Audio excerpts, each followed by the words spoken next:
Next up is Lisa Campe. The title of her story is The Perfect Storm, How I Survived My First Public Meeting.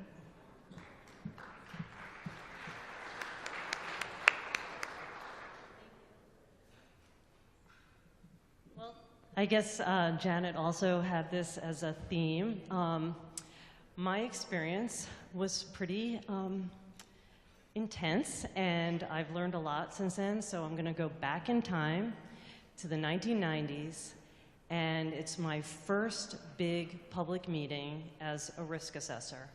And I'm going to name the site. It was for Nuclear Metals site in Concord, Massachusetts, later StarMet, now a pretty famous Superfund site. And I have been tasked with coming up with risk-based cleanup goals for depleted uranium and copper and VOCs that were in an unlined lagoon that they were going to be cleaning up. So I did a lot of prep. I learned a lot about depleted uranium, which, for those of you who don't know, it's more stable than uranium-235. It's considered less toxic. It has much less radioactivity. But I still had to learn how to do, the dose equations for radiation, which I hadn't really done before. And I said, okay, this is Concord. It's going to be a pretty educated audience. They're going to really want to understand the technical basis for my risk-based cleanup goals.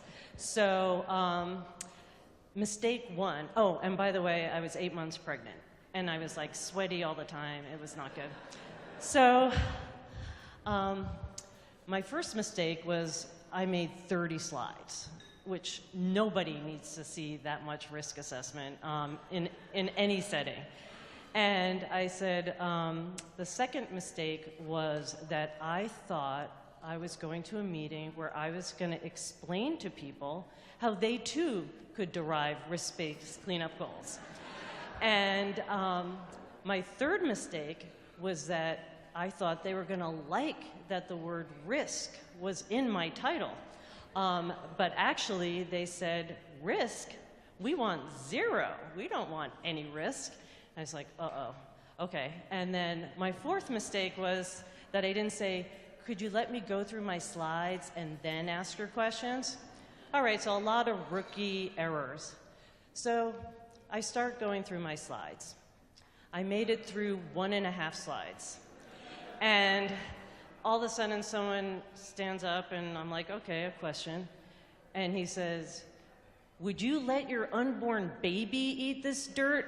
And I'm like, oh, this isn't good. So then it starts like cascading, and then someone else stands up. Oh, and by the way, there's a citizens group that's very, very active in this community at that point in time. And someone from that citizens group said, depleted uranium is the Agent Orange of the 1990s. And I was like, well, that really wasn't a question, but okay.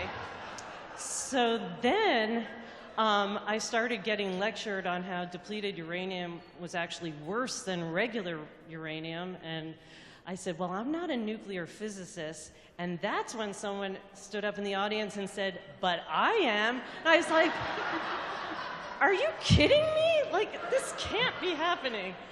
So I realized things were going off the rails.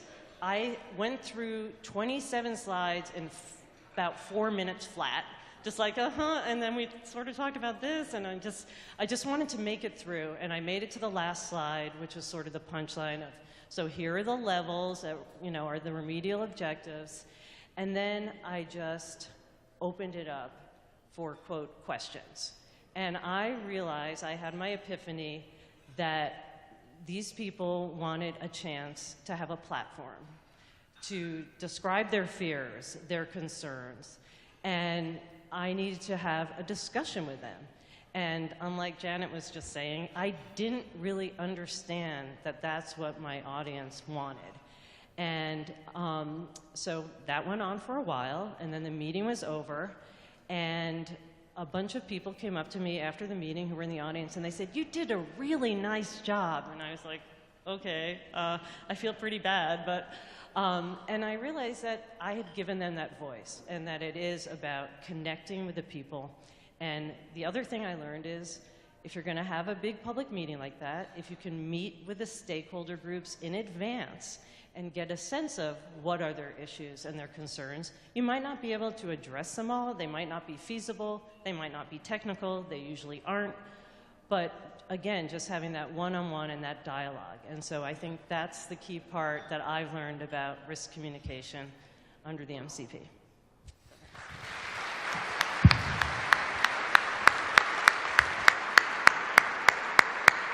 Thank you, Lisa.